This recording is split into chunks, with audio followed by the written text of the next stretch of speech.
اعوذ باللہ من الشیطان الرجیم بسم اللہ الرحمن الرحیم۔ سامعین و ناظرین کرام، السلام علیکم ورحمۃ اللہ وبرکاتہ۔ 19ویں صدی عیسوی کے ربع آخر کا واقعہ ہے کہ اسلامی احمدیت کا آغاز ہوا۔ اسلامی احمدیت کے پس منظر کو جاننا بہت ضروری ہے تاکہ احمدیت کی ضرورت و اہمیت اور صداقت کو پہچانا جائے۔ یہ کہ مذہبی دنیا بالخصوص عالم اسلام پر احمدیت کے پیدا کردہ روحانی اثرات و انقلاب کو دیکھا جا سکے۔ آج کا مسلمان اس پس منظر سے ناواقف ہے۔ یہ وہ دور تھا جب مسلمانوں کی اپنی بد اعتقادی اور بد اعمالی نے ان کی قومی وحدت کو توڑ پھوڑ دیا تھا، اور وہ باہم دیگر تکفیر بازی کی مہم میں برسر پیکار تھے۔ دنیا اسلام میں کوئی قیادت و سیادت نہ تھی۔ اسلام پر غیر مذاہب اور لادینی تحریکات کے تابڑتوڑ حملوں نے مسلمانوں کو انتہائی یاس کی حالت میں دھکیل دیا تھا۔ دنیا اسلام کو لا علاج مرد بیمار قرار دے دیا گیا تھا۔ عیسائی مشنری بڑی بڑی عیسائی حکومتوں کی پشت پناہی سے اسلام کو اپنا ترنے والا خیال کرنے لگے تھے۔ مصیبت تو یہ تھی کہ بعض سعادات خاندان کے علماء پکے ہوئے پھل کی طرح عیسائیت کی آغوش میں گر رہے تھے۔ قیامت تو یہ تھی کہ یہ نام نہاد علماء اسلام سے مرتد ہو کر اسلام اور بانی اسلام سیدنا حضرت محمد صلی اللہ علیہ وسلم کے خلاف دل آزار کتب شائع کر رہے تھے۔ مساجد ویران پڑی تھیں۔ اسلام کی حالت یاس پر مرثیہ نوحہ خوانی کی جا رہی تھی۔ عیسائی پادری کلیسیا کی محیر العقول ترقی کو مسیحی کی آمد ثانی سے تعبیر کرنے لگے تھے، اور وہ خدا یسوع مسیح کا جھنڈا خانہ کعبہ پر گاڑنے کے خواب دیکھ رہے تھے۔ عین اس وقت اللہ تعالیٰ ذوالفضل العظیم کی رحمت اور غیرت جوش میں آئی۔ رب محمد صلی اللہ علیہ وسلم نے قادیان پنجاب ہندوستان سے ایک مسیحا کو مبعوث فرمایا۔ انہوں نے بفضل اللہ تعالیٰ اپنے ہادی و پیشوا سیدنا حضرت محمد صلی اللہ علیہ وسلم کی قوت قدسیہ اور افاظ روحانیہ سے کفر و الحاد کے طلاتم خیز طوفانوں کا رخ پلٹ دیا، اور بفضل اللہ تعالیٰ اسلام کو ایک نئی بہار سے ہمکنار کر دیا۔ اور وہ مسلمان جو 19ویں صدی میں اپنی موت پر دستخط کیے ہوئے تھے، اعلان عام کرنے لگے کہ یہ 20ویں صدی ہر جگہ مسلمانوں کے لیے نشأت ثانیہ کہیے یا بیداری کا آغاز ہے۔ سامعین و ناظرین کرام، یہ وہ دور تھا جب تمام مذاہب خطرے میں تھے۔ کفر و الحاد، دہریت و مادیت کا زور تھا۔ حقیقت یہ ہے کہ علوم جدیدہ، سائنس، فلسفہ، طبی و طبابت اور حید کی بنیاد مشاہدہ اور معائنہ پر ہے۔ اس لیے علوم جدیدہ کے ماہرین کا مطالبہ تھا کہ ہستی باری تعالیٰ کا بھی کوئی عملی ثبوت ہونا چاہیے۔ دوسری طرف مذہبی دنیا میں مایوسی ہی مایوسی تھی۔ تمام مذاہب کے پیروکار مثلاً مسلمان، عیسائی، یہود، ہنود، بودھ اور زرتشتی وغیرہ رسم و رواج میں اپنا اثر راستہ کھو چکے تھے۔ خاکسار بیان کرتا ہے کہ شاذ کے طور پر ہر مذہب میں کچھ افراد حاملین مذہب بھی ہوں گے، مگر کسی ایک نوع کی من حیث المجموع حالات کے بیان میں اکا دکا فرد قابل ذکر نہیں ہوتا۔ انسان پھر ظہور اسلام سے قبل کے زمانہ یعنی 6 صدی عیسوی کی تاریکی و ظلمت سے بھی بدترین حالت میں لوٹ چکا تھا۔ من حیث القوم کہیں بھی مذہب کی حقیقی روح موجود نہ تھی۔ اہل اسلام کی اکثریت اسلام کی حقیقت سے ناآشنا تھی۔ تاہم اہل اسلام کی بھی ایک نہایت قلیل تعداد انفرادی رنگ میں اسلام کی راہوں پر ضرور گامزن تھی، مگر یہ قلیل تعداد فردن فردن کسی اچھی تبدیلی کے لیے معاشروں پر مؤثر نہ تھی۔ مذہب عالم توحید کا صحیح تصور ڈھونڈے سے بھی نہ ملتا تھا۔ اہل اسلام کی اکثریت میں توحید کا تصور دھندلا دھندلا سا تھا۔ لوگوں کو اللہ تعالیٰ کی ذات و صفات سے معرفت کاملہ تامہ نہ تھی، اور اس پر طرفہ یہ کہ جدید مغربی تہذیب و تمدن نے نیم مذہبی لوگوں کی آنکھوں کو خیرہ کر دیا تھا۔ سامعین و ناظرین کرام، یہ وہ دور تھا کہ جب مسلمانوں کی اپنی ہی بد اعتقادی اور بد اعمالی نے ان کی قومی وحدت کو توڑ پھوڑ دیا تھا، اور عالمی اسلام معاندین اسلام کے نرگاہ میں تھا۔ مسلمانوں میں فرقہ وارانہ اختلافات زوروں پر تھے۔ مسلمانوں کی بد اعتقادی اور بد اعمالی نے قومی وحدت کو توڑ پھوڑ دیا تھا۔ بعض نام نہاد علماء اسلام بعض اسلامی عقائد کی غلط تشریحات کر رہے تھے۔ ان غلط تشریحات سے اسلام کا ظاہری و باطنی حسن ماند پڑ رہا تھا۔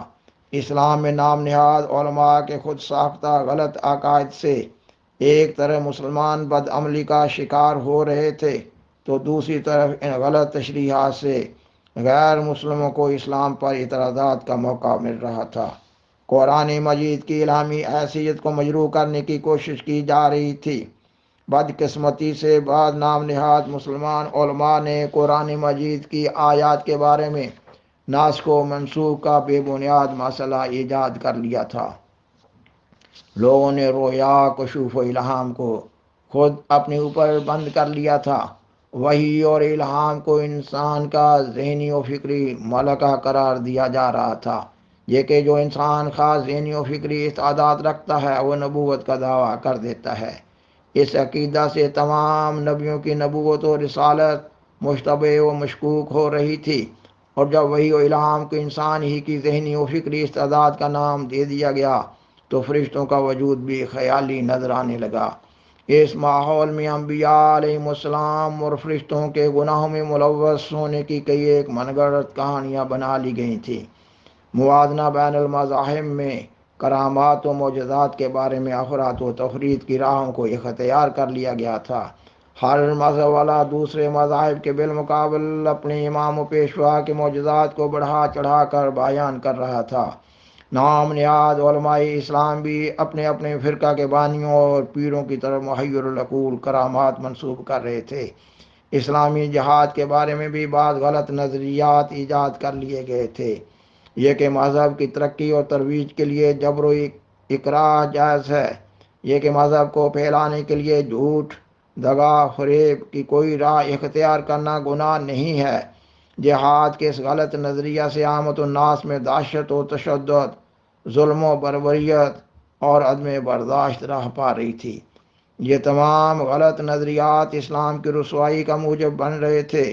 ان خود ساختہ بد عقائد، غلط تعلیمات اور برے افعال سے مسلمان اقوام عالم میں قابل نفرت وجود بن رہے تھے۔ مسلمانوں کی اکثریت پر دعا کا مفہوم بھی مبہم ہو گیا تھا۔